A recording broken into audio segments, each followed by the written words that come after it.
Hi everyone! In today's video, we are going to go over how to conduct research from trustworthy sites. Now, you might be asking yourselves, why should I care about using a trustworthy site? And how do I know if a site is trustworthy? Well, why you should care about using trustworthy sites is that they are reliable. You can fact check other people when they use weird myths in conversations. You can fact check them, and you're less likely to fall for scams that we will talk about later in this video. So the first one, how do I know a website is trustworthy? Well, some trustworthy sites have these very similar characteristics, such as having sources or references at the end stating where they got their information. They have credibility, so they might not always have sources, but there's going to be sites that are credible. They also have little to no advertisements in their websites. They're unlikely to have unbiased opinions, as well as little to no anecdotal evidence. Now, anecdotal evidence are conclusions without actual data collection or a study being performed. However, some credible sites might have a little bit of anecdotal evidence. It's important to know when you see it in the site. Now, types of trustworthy sites are going to be scholarly journals and peer-reviewed articles. Now, you won't normally be using those unless you're going into maybe the sciences or education, but there's going to be some credible websites as well. And again, here are the characteristics of trustworthy sites. Now, I'm going to show you an example of a trustworthy site.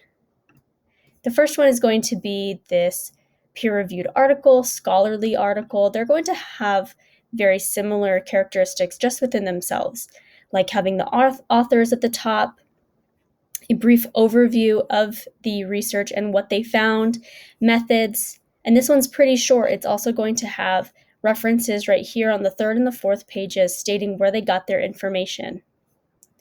Now, you'll also see some credible sites such as National Geographic.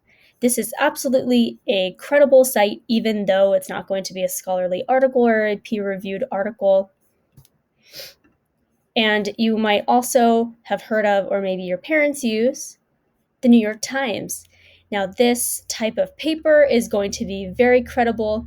As you can tell, there's a little bit of advertisement going on here, but this is a credible site where you can get information that is going to be most likely unbiased. Now, we've gone over trustworthy sites. It's time to go over some bogus sites and their characteristics, such as no credibility, very weird names, possibly. Also, no sources or references stating where they got their information, and advertisements. Few to too many, and we will see one of those. There's going to be biased opinions or making claims that they actually work. They're the only ones that work. That's going to be a very big red flag for a bogus site, as well as it's going to be riddled with anecdotal evidence. Try this. It works. Well, what research do you have to support that? None. All anecdotal evidence. Now, types of bogus sites, honestly, there's too many to name. But you can use context clues to determine whether or not you're looking at a bogus site. And some of those context clues are going to be right here, these characteristics once again. Now, I have one that we're going to look at, and you guys might have heard of. Take this diet pill. It works. You'll lose weight. And all of those are fake. Now, we'll see one of these bogus sites. I'm going to click right here. Seen. And you guys can see all of these advertisements. You have one that's popped up, a pop-up advertisement, and all the way down, advertisements riddled, and no sources to be referenced here. Where did they get their information? We're not sure. We're not sure that this is a reliable site. This is most likely a bogus site. Now that we know the different types of trustworthy and bogus sites, can you tell the difference?